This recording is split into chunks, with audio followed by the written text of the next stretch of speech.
नाटकाविषयी बोलायचं झालंच तर माझं असं मत आहे की सध्या ना रिवायवलचा काळ आहे.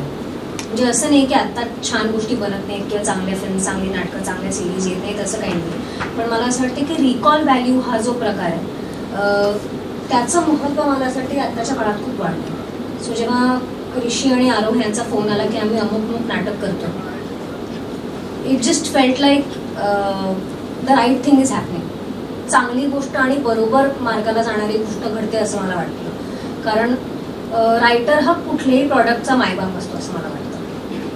वेल रिटन इज हाफ डन असं म्हणतात इंग्लिशमध्ये, पण माझं मत आहे की well written is more than half done.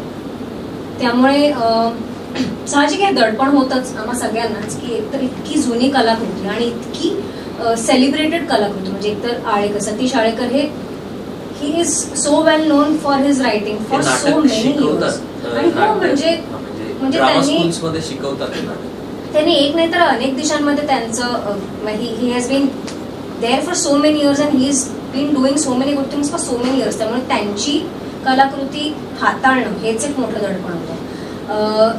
जसं ऋषी म्हणाला तसं नाटक 75 साली लिहिलं गेलेलं होतं. त्यामुळे त्या काळात त्या गोष्टी, म्हणजे त्या काळचं सोशो पॉलिटिकल अजेंडा किंवा त्या काळचं त्या काळी आपल्या देशात काय घडत होतं किंवा स्वातंत्र्य मिळून नुकतीच काही वर्ष झाली होती. त्यामुळे त्या काळची लोकांची देशाबद्दलची भावना आणि हे सगळं असतानाही प्रेम हे प्रेमच राहतं. म्हणजे पाडगावकरांची जी लाईन आहे, प्रेम म्हणजे प्रेम म्हणजे प्रेम असतं, तुमचं आमचं सेम असतं. मला असं वाटतं की प्रेम ही भावना इतकी ट्रान्सेंडेंटल आहे. तर त्याला घेऊन जेव्हा ऋषी म्हणाले की त्याला ते फोरफ्रंटला ठेवून या नाटकाला हाताळून काहीतरी वेगळं करायचंय आणि हा मुंबईतला प्रयोग आहे, मी मुंबईचा प्रयोग हा हाऊसफुल झाला पाहिजे. आय अर्ज ऑल ऑफ यू, प्लीज नाटकाला या.